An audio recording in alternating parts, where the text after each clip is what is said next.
Kita semua ngelihatnya kan, berita soal perang di TV, di medsos, ya di mana-mana lah. Tapi pernah nggak sih kita berhenti sejenak buat mikirin gimana cara kita mencerna semua berita itu? Nah, bahasan kita kali ini bakal ngupas tuntas soal itu. Pertanyaannya kelihatannya simpel ya. Apa benar liputan perang itu cuma sekedar ngelaporin fakta? Kita lihat gambar, kita baca judul besarnya, terus kita ngerasa tahu apa yang terjadi. Tapi, apa iya sesederhana itu? Menurut sumber yang kita bedah kali ini, jawabannya tuh tegas. Enggak. Berita tentang perang itu nggak pernah netral. Dia bukan penonton yang pasif. Justru sebaliknya, berita itu sendiri adalah senjatanya, medan pertempurannya, dan ya, bagian aktif dari konflik itu.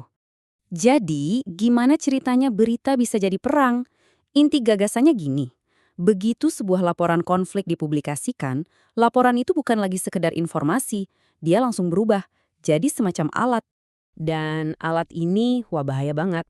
Di balik setiap berita perang, menurut sumber ini, seringkali itu tersembunyi propaganda buat ngebentuk opini kita, hasutan buat mancing-mancing emosi, kebencian yang sengaja disebar, dan bahkan agenda-agenda tersembunyi yang mungkin nggak pernah kita sadari sama sekali.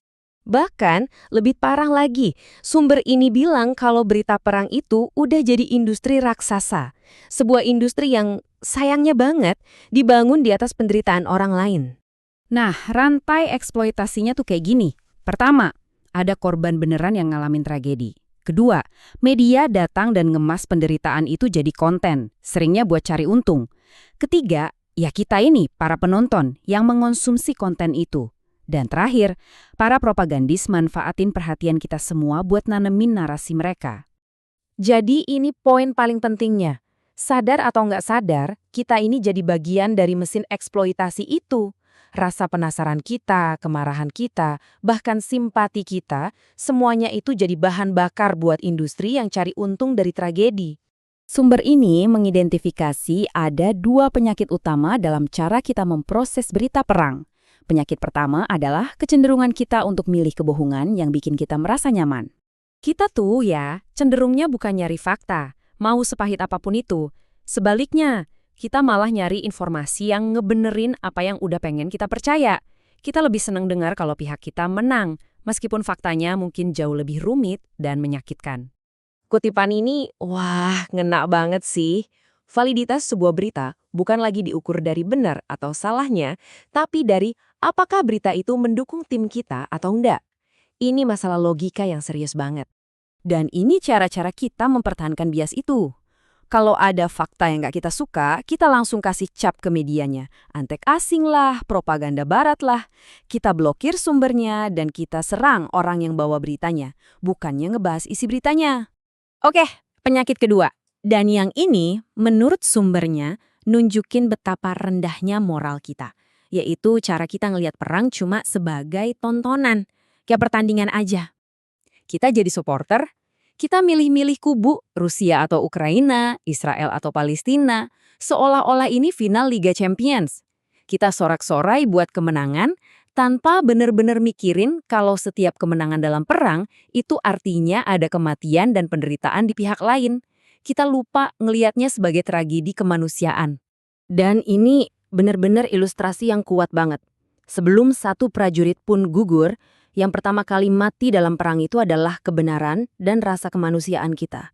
Jadi setiap kali kita teriak, yes, tim kita menang. Sadar nggak sih kita itu lagi bersorak di atas puing-puing rumah sebuah keluarga, di atas hilangnya nyawa, di atas penderitaan manusia lain yang sama persis kayak kita. Oke, sekarang coba deh kita geser cara pandang kita.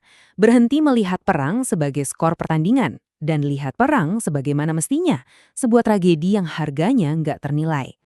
Coba deh pikirin ini. Mereka yang mutusin buat perang, para politisi, para jenderal, mereka hampir nggak pernah jadi korban. Mereka aman di istana atau di bunker mereka. Analogi catur dari sumber ini pas banget kan? Perang itu permainan di mana pion-pionnya, yaitu rakyat biasa, dikorbanin buat ngelindungin si raja, yang baru akan terancam kalau semua orang udah mati. Inilah harga yang sebenarnya, bukan angka-angka di berita. Harganya itu, ya seorang anak yang kebingungan setelah lihat orang tuanya tewas. Harganya itu, rasa sakit yang nggak kebayang pas seseorang harus nemuin orang yang dia cintai dalam keadaan hancur berkeping-keping. Harganya itu ya keputusasaan total. Sebuah keluarga yang nggak bisa nenangin tangis lapar anaknya karena emang udah nggak ada lagi makanan. Itulah perang. Kita mungkin kesel karena harga sembako naik dikit. Tapi kita nggak akan pernah tahu gimana rasanya kehilangan listrik, internet, makanan, rumah, dan orang-orang yang kita sayang dalam sekejap mata. Nah, sebagai penutup, ada satu pertanyaan buat kita semua renungkan. Pas nanti nonton berita perang lagi, apakah kita akan tetap jadi penonton yang sorak-sorai, atau kita akan jadi seorang saksi yang benar-benar paham tragedi kemanusiaan yang lagi terjadi? Pilihannya ada di tangan kita masing-masing.